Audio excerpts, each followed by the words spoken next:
closely at this view of Kanishi Market in Accra.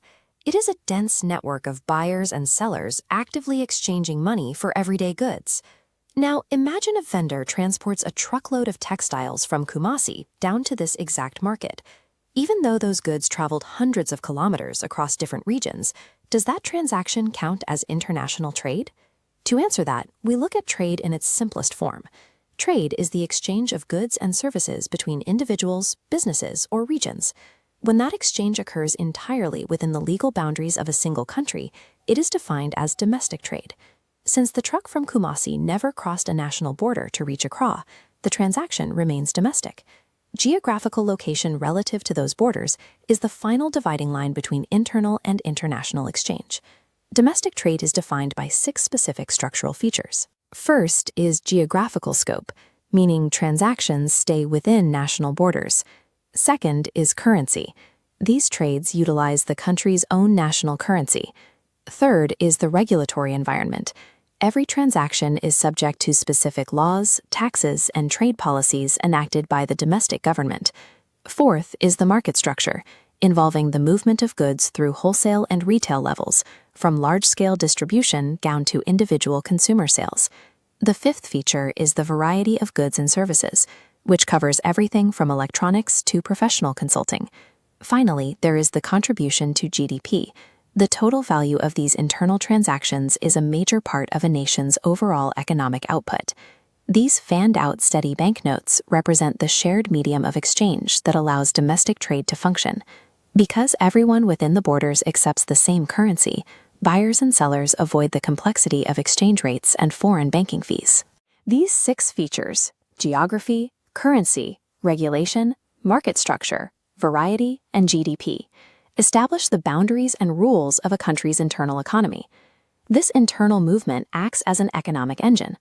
By connecting resources to demand, trade drives production, which creates jobs. Simultaneously, it generates government revenue through taxes on those transactions. Trade also improves life for the consumer. When a household can access textiles from the north and electronics from the coast, it creates competition, which gives people more choices and keeps prices fair. Let's test this logic. Pause the video for a moment and try to explain how buying yams in Tekemon to sell in Koforidua demonstrates the features of domestic trade we just identified. By tracing that path, you see the country's circulatory system, keeping the economy funded and moving. We can categorize these transactions into 10 specific examples.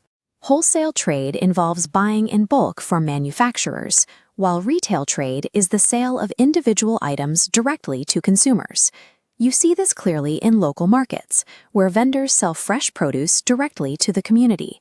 There are also direct sales, where representatives sell products like wellness items face-to-face. Other examples include e-commerce via online platforms, B2B trade between businesses, and services trade like healthcare or transport.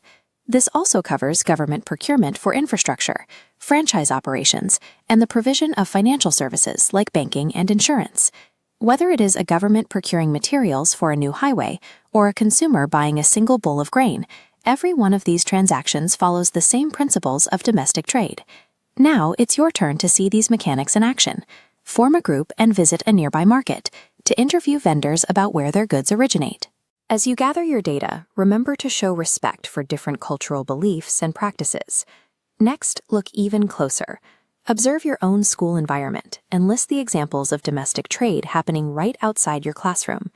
Discuss how these local transactions differ from each other in scale or type. As you finalize your reports, consider these questions.